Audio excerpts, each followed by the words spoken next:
What's up? What's up? What's up, everybody? Hey, nothing much. Nothing much. All right, everybody, welcome to Off the Bench Live with Home Edition. I am Mark Wiggins, your host, and we have on a special guest tonight is my boy Lonnie Matthews from Texas. Houston, right? Houston, Texas. Yes, Anyway, sir. Lonnie's a good speaker friend of mine, beast of a person, of a speaker, and he has some amazing things to talk about. Lonnie's into the financial literacy world. So as you know, we're going to do a little back and forth, but I don't do bios, I don't do intros, although I just did one. So Lonnie, why don't you let the people know who you are, what's going on? Well, I mean, Mark and I, we've been knowing each other for a while. I am the director of Alliance Financial Ministries, which is a nonprofit organization located here in Houston, Texas. And we've been around since 2002, going on, 18 years now, 19 years, and just been helping people with their finances. I've always had a love for finance. I've been in the financial services arena for about 25 years in various capacities, either as an analyst, a financial advisor. We started the organization, like I said, in 2002 because I had my own personal financial problems that I had to overcome. And after going through that, I decided that that's my purpose and my mission here in this thing called life is to help people with their money. So we've been doing it ever since. Yeah, you've been like you've been at it since I've known you, like from speaking back in the day. You've been on this mission to help people with their finances, and especially that you targeted to youth. So talk to the audience. What I like to do is we get into the how you got here. So talk about your story, Lonnie, the story what led you into the financial sense race. Give me the story because you're a great storyteller. Go ahead and tell the story. Okay. Well, I grew up in Birmingham, Alabama, and spent a little time in the military. And once I got out, I went to the University of Alabama, Roll Tide. And actually, I got a degree in finance and investment management, right? And so I ended up with a job in Atlanta, analyst at a bank. I just didn't like that job. It didn't fit my personality. And then, when I was in Alabama, I met, as my mama say, you going to Texas to be with that girl. So I quit my job, moved to Texas to be with this girl that my mama was telling me about. And I was like, I love that girl, mama. Moved out here. And so the thing you got to understand between my wife and I, we both first generation college graduates. I mean, the first two people in our family to actually graduate college and actually leave Alabama. So we're out here in Texas living our life. I mean, we had a great income. My wife is an engineer. She had a great salary. When I moved to Texas, I became a financial advisor with a major brokerage firm. And during that time, the stock market was hot. I mean, it was 98, 99, right up into the $2000 bubble burst of .coms. But I was making great income. My wife making great income. I'd say we was bringing home, no lie. I remember 97, 98, 99, our bring home pay combined was about $8,900, close to $9,000. And the problem is, we both college educated, but we had no idea how to handle money. I mean, the money was coming in, but we was finding creative ways to get rid of it, just doing normal stuff, just buying two over-the-top cars. I had driving an Acura. My wife had this little two-seater Mitsubishi. And then, you start listening to your broke family members telling you, oh, you need to buy a house. And we're like, we ain't even been married a year. We done bought a 5-bedroom house. 12 months, no interest on furniture. You get $7,500 worth of furniture in the house, 12 months, no interest, no payment, because you're going to save up and make the payment. Timeshares, vacations to Aruba, just whatever we could figure out to spend money.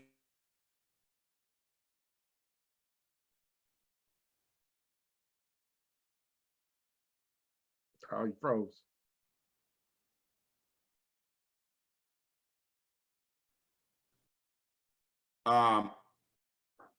In 2002, there I sat, I'm sitting there, we're 2 months behind on our house note because, 9/11 hit in September. 2001, we was two months behind on our house note because September hit in 2000, September 11th. The market stopped. I wasn't able to make any money. There I'm sitting just like I made $800 that month in October. And I had an office. By then I had transferred to my own office. I have an assistant, I'm paying all the bills to run an office. and I made $800. That just wasn't going to cut it. So I'm sitting there like, okay, something's going to happen. Something's going to happen. January came around, and again, I don't know how to handle money because I'm so used to making money that this is new to me. Like, what do you mean I only made $800? I said, well, I'll just not pay the mortgage because that's our biggest bill, and I'll just try to catch up on some of the other bills, and something's going to happen, and it didn't happen. February 2001 comes. I'm still don't have any money coming in, and I didn't make our mortgage payment then either. And so finally, I'm having to tell my wife, "Hey, babe, you know, we in trouble." And she's, wait, what? Now, for all the ladies out there listening, let me tell you something. That was a defining moment in my life and a defining moment in our marriage, because my wife just simply said to me, "So what are you going to do about that, Mr. Head of the household?" And I'm like, oh, so now I'm the head of the household. Now all of a sudden, I'm the head, right? And she was like, "Yeah, what are you going to do about that?" And I was like, "Well, I had," and at that point, Mark, I had no idea. I really didn't. I started reading different books from authors like Dave Ramsey, Larry Burkett, and Susie Orman. And you hear those guys, but you're like, I don't know. I was making so much money, I didn't need their advice. That was my thing. We're making so much money, I don't need your advice. I'm good. I know what I'm doing. I'm a financial advisor. But I didn't know what I was doing, and neither did my wife. And we just kind of, climbed out of that. We got out of debt. It took us about 3.5 years to pay off about $80-some thousand in just consumer debt. I'm talking, that was just student loans, credit cards, and car notes. That wasn't even our house. Mm-hmm. And so once we got out of debt, I'm like, this is what we should have been doing in the first place. We should have been managing our money. And let me tell you, during that time period, we were not saving money. We had nothing saved. And you figure bringing home $8,900 a month after taxes, and we had nothing saved. And we were just like drunken congressmen out there spending money. We were like drunken congressmen out there spending money. Just, hey, whatever, man. Let's stimulate the economy the best we can. Right. And so that's how I ended up starting the nonprofit in 2002. It was like, I gotta share this. I gotta help my people. Mm-hmm.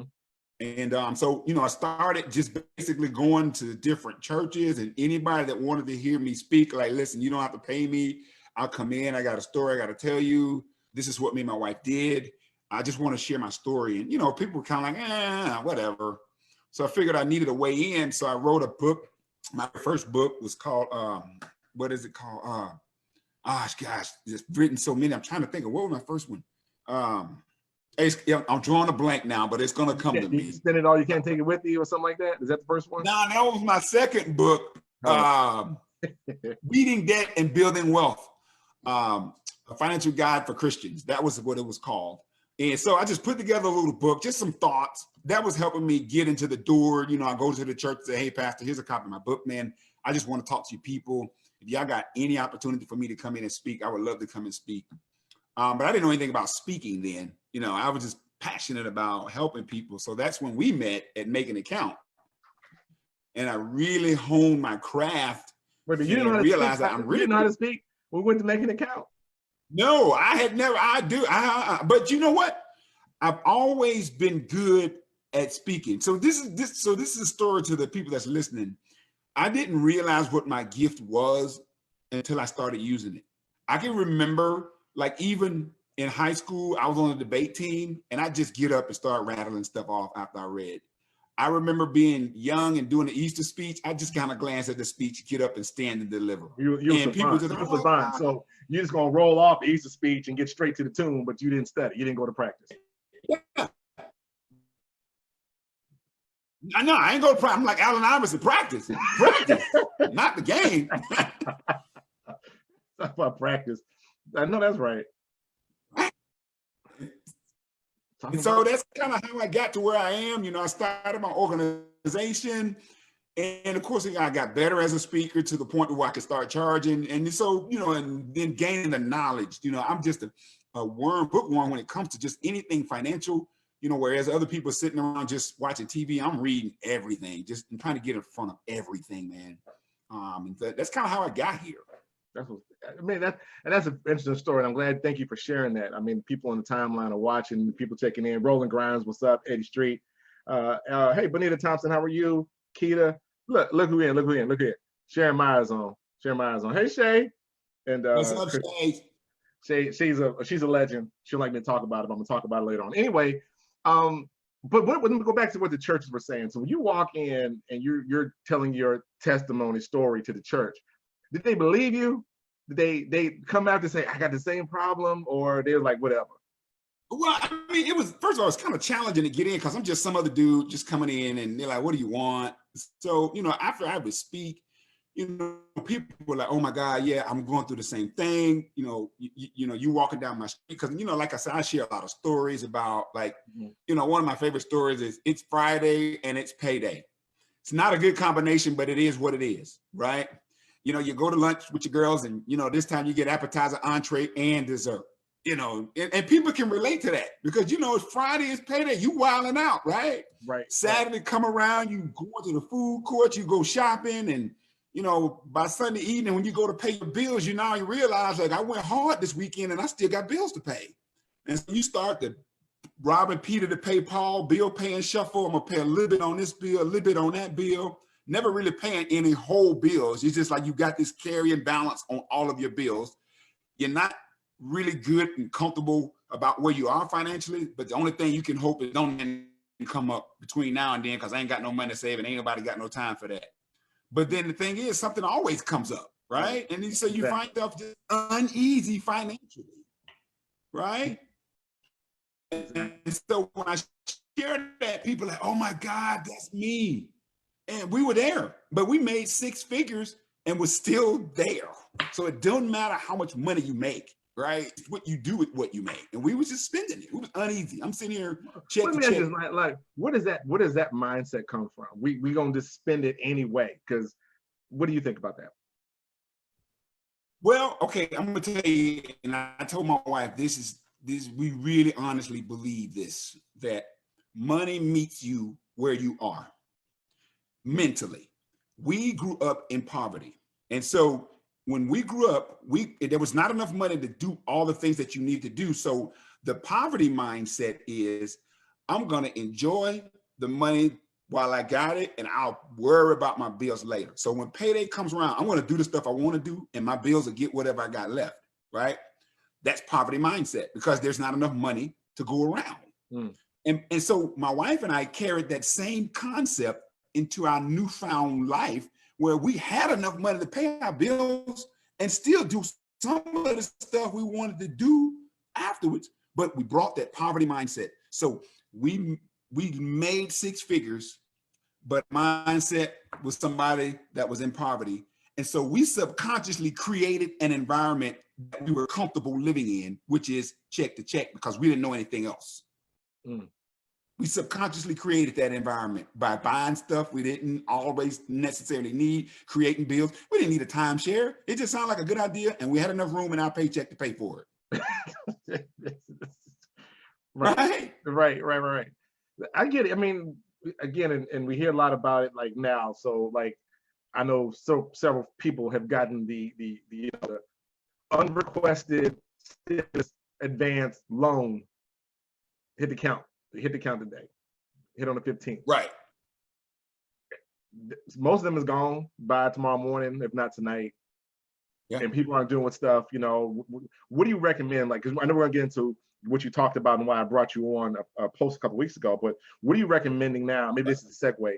What are you recommending now to that unexpected money that just popped in that you knew was coming, that is really a loan? But go ahead. Well, I mean, so the article that I did a few weeks ago, I did, things you should be doing. Number one is just relax, right? Take a deep breath. There's a lot going on. This is just life-changing times for everybody. And so we're going to be faced with a new norm after this. So nothing that you knew before is going to be the same. So just try to take a deep breath. Try not to freak out. That's number one.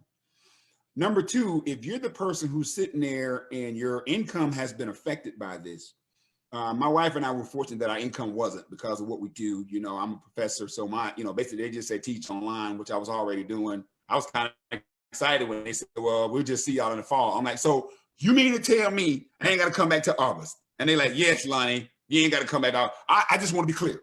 Just teach online the rest of the semester. and we'll see you in August. Like, I just want to be clear, okay? And they was like, okay, Lonnie, can you at least stick around till we finish the meeting? My bad, I'm away. So my wife just simply, her job is to take a laptop home, and they got conference calls all day, every day. So basically nothing changed for her. So we're fortunate, but for somebody that's sitting there and your income's been affected, the first thing I would say is go ahead and call your creditors. Get in front of it. These are just different times. Creditors, they already know what's going on. They're putting policies in place. They're trying to work with you. They rather work with you now than you just not pay them at all. So if your income has been affected and you're not sure, just get in front of it, call your creditors, let them know. A lot of them, they have programs like the mortgage company. You can forego your mortgage. Now, be careful with that, because what they're going to do is they want all their money back in 3 months. So if you don't forego the payments if you can afford to pay them, obviously. Now, other loans like your car note, you maybe they put that on the back end. Like, okay, I'm going to skip 2 months, but I want to extend my car note payment 2 months out in the future, right? That's different. So those are some things that you can look to do if you're having problems paying your landlord. Again, this is if you're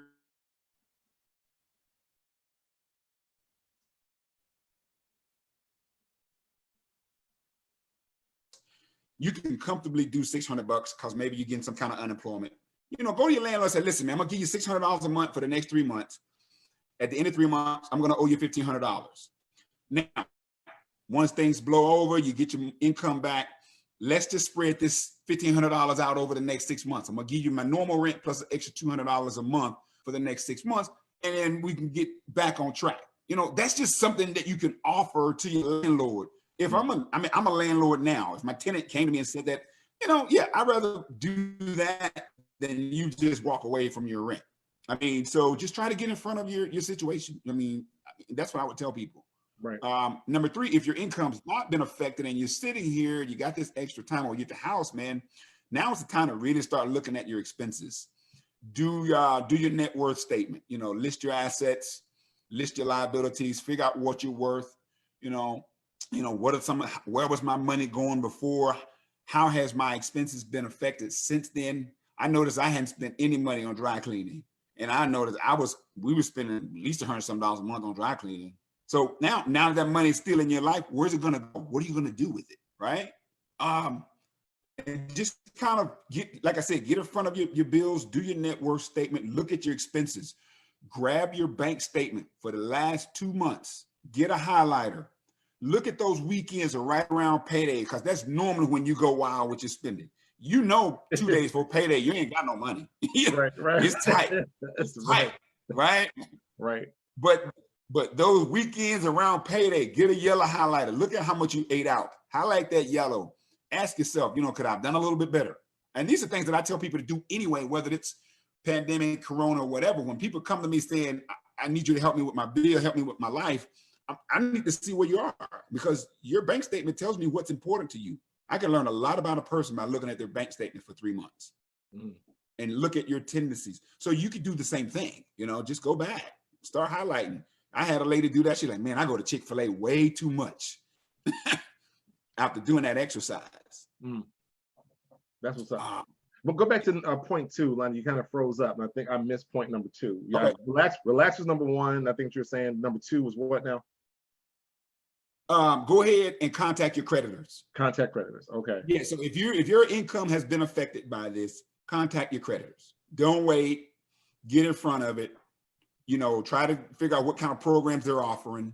And, you know, stay in good graces with them. Because if you're in good graces and you get in the program, because you don't want to mess up your credit. You know, a lot of times, you know, we get like, they just get it when I get it. Like, oh, well, okay. But then, you know, they don't mess up your credit. And then you got this lifelong issue of bad credit, and it's just one to get the other, and you know, it just, you know, it keeps you from being great, man. Absolutely, absolutely. So now you went on. You had this. How was the response to your post and your ad about things that were going on, like your points that you listed? Yeah, you know, people was really well received. They, you know, sent me emails saying thank you. I just needed that. I needed to calm down. I appreciate the advice you gave me. that kind of prompted me to start my YouTube channel that, you know, it's something that's been on the shelf. I do have an online course. It's called It's called Money University. And so basically, I just took little short clips, basically just short things from that online course that I have. And people have been responding well, you know. They was like, hey, I appreciate the advice. I needed to hear that. Mm-hmm. Yeah, that's good. That's good. Now, one of the things that you do, and this is great work right here, I'm sure everybody on the line is taking notes like I am on, again, the basics, the reminders of what to do. Because I remember I came to you a while ago situation, you was like, do this, a third, this the third, and this is where you put it. It was like the biggest life changer. Like, what? Put it here? Really? I shouldn't just go out and do, no, put it over here. Not just put it here, but take it to the farthest bank you can find and go put it over there. Yeah. That's exactly what I did. That way, you know.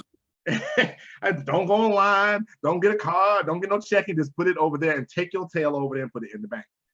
Yeah, that was a life lesson because it changed a lot of things for me on just that little move of doing stuff. So I appreciate that intel. But your bigger area of work is with young people. So talk to us about your organization and what you're doing there in Texas and how that's grown. Okay, yeah. So in 2012, I remember talking to some youth at my church, just kind of like just general stuff, and they were asking me questions, and I was like, "You guys don't know this?" And they were like, "Well, no, they don't teach us this in school." And you're like, "Oh, okay." So I got this idea of what if I bring in like some high school students, give them a career and a salary, and so we kind of did that exercise in the class.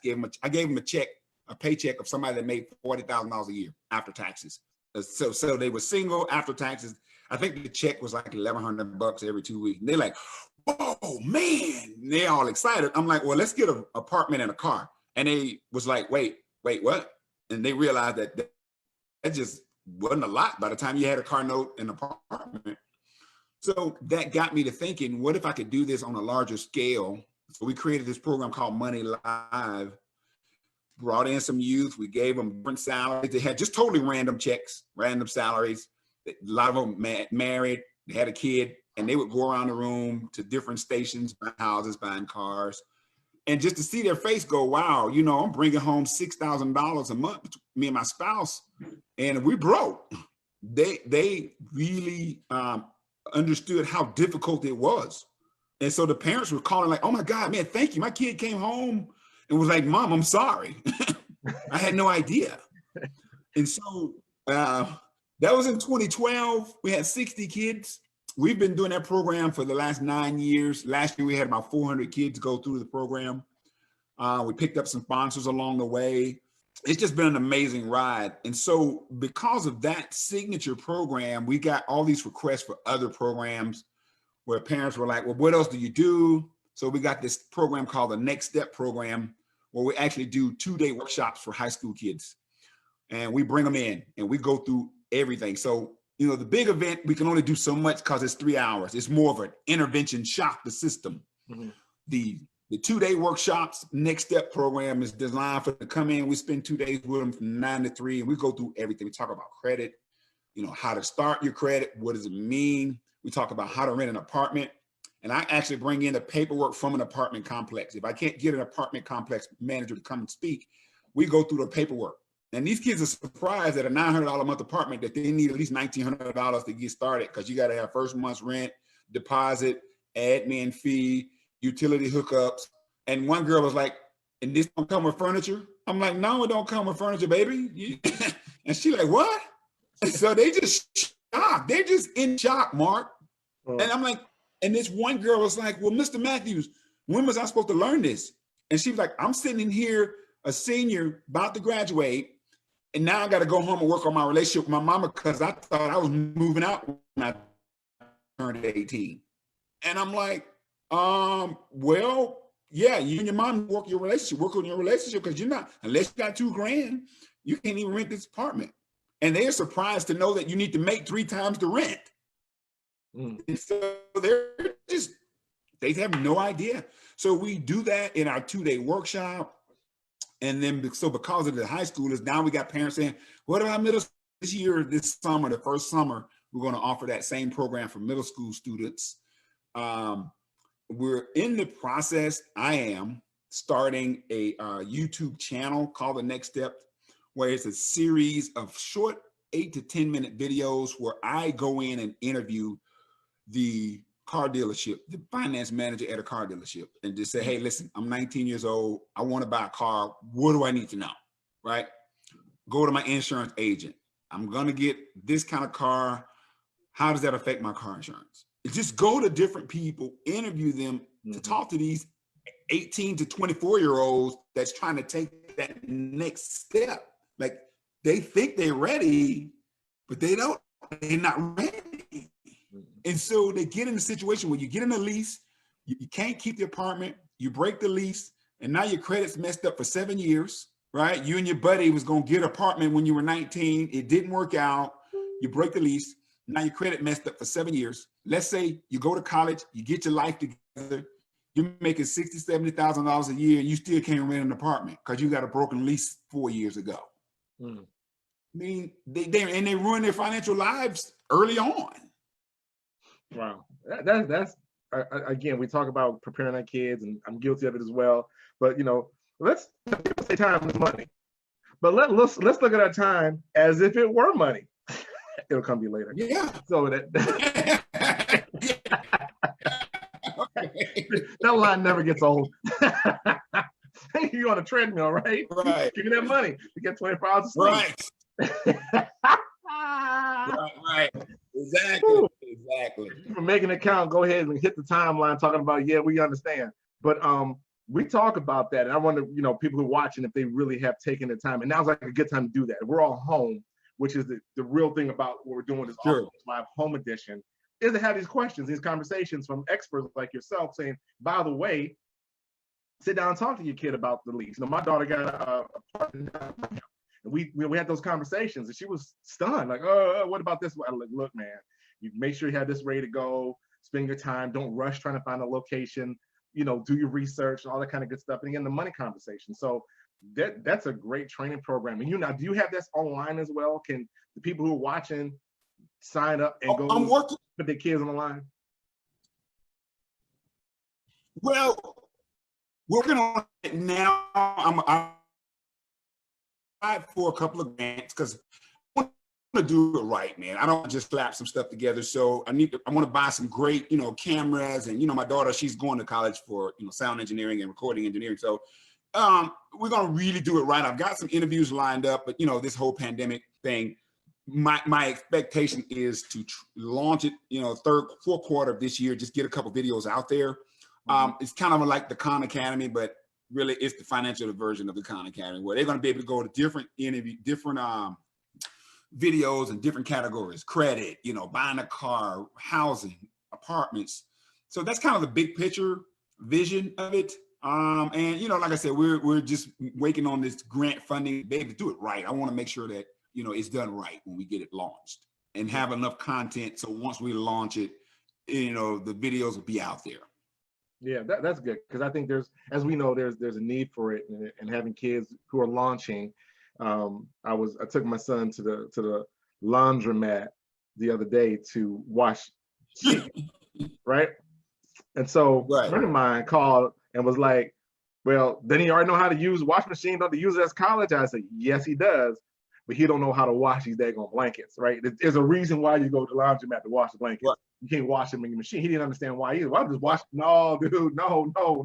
That machine will get up and start walking across the living room and be out of here. So it's just those life lesson pieces that we sometimes forget about the launch piece, like you're talking about. Let's talk about this lease. Let's talk about leaving early. Let's talk about people who you have room with you, what you are responsible for when you sign your name, things like that. Right. So that's a lot. That's a lot to teach.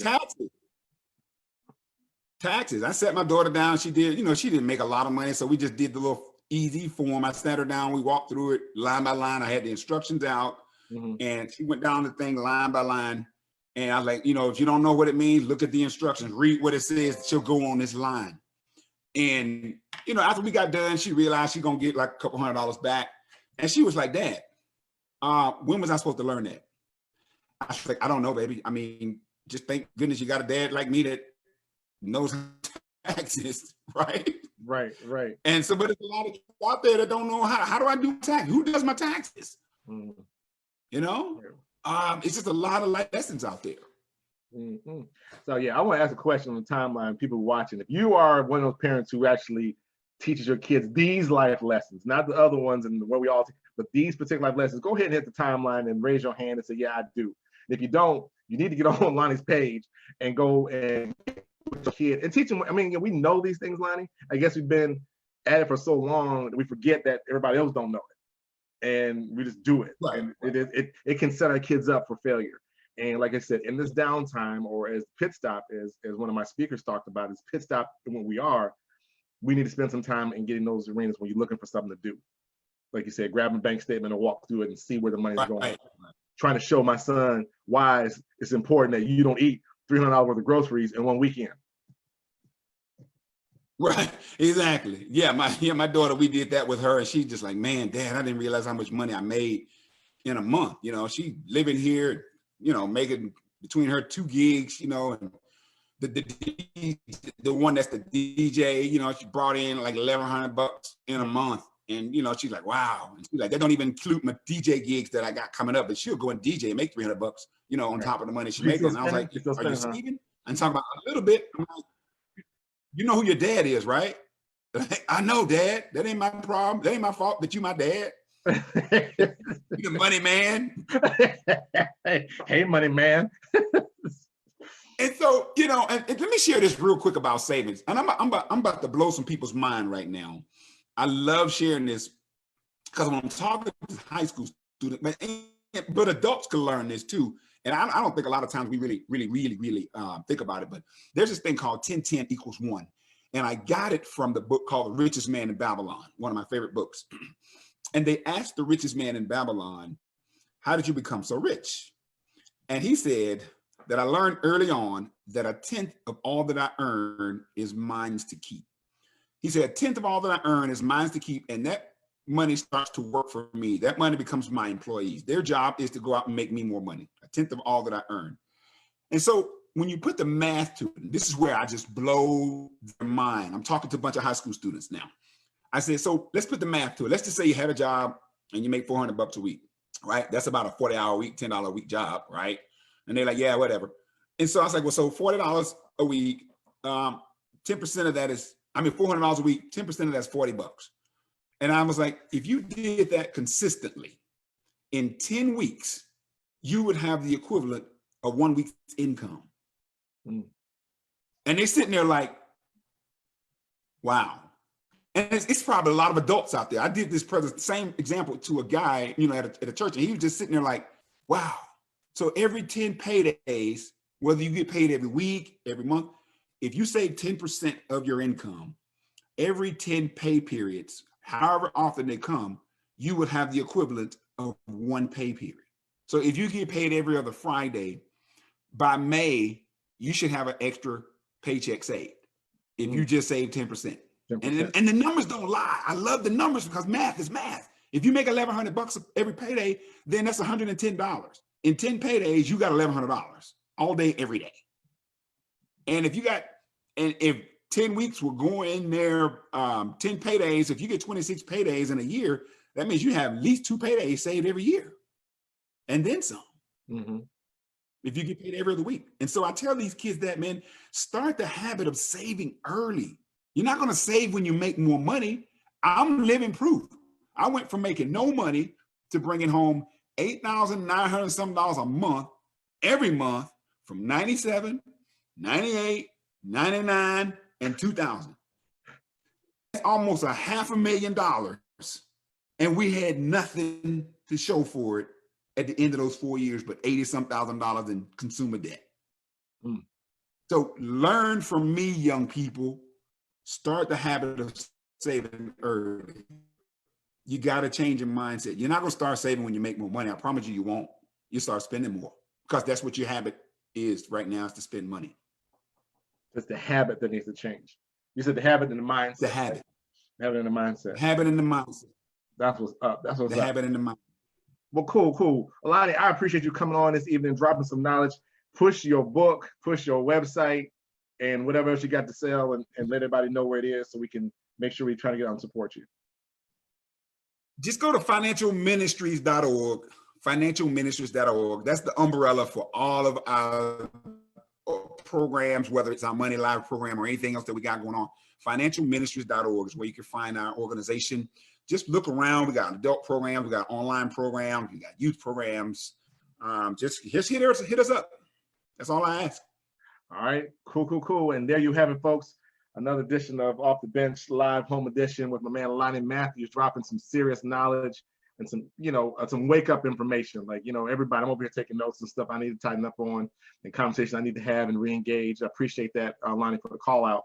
But just make sure we all are doing something during this time to be better and different when we come out. Everybody say better. So, better and different. Right. Don't be the same and crappy. Be better and different than when you come out, whether it's the increase in your faith, whether it's the better relationship, whether it's better money management, whether it's more education, whether it's another certification. Do something that's going to get you on the other side, because like you said, we don't know on the other side of this new normal. You want to be prepared. You had to go through all these months at home, come back out, and I'm almost cursed. And you are the same as you went in. The same as you was when you went in there. Come on, man. That's not the goal. That's another reason why I fertilize. That is not the goal. The goal is to be better in some area in your life and keep it moving. So, but anyway, Lonnie, I appreciate you coming on and doing what you do. Hey, remember this: if you can reach your dreams with a step ladder, then they're probably too low. I'm out. Thanks, man.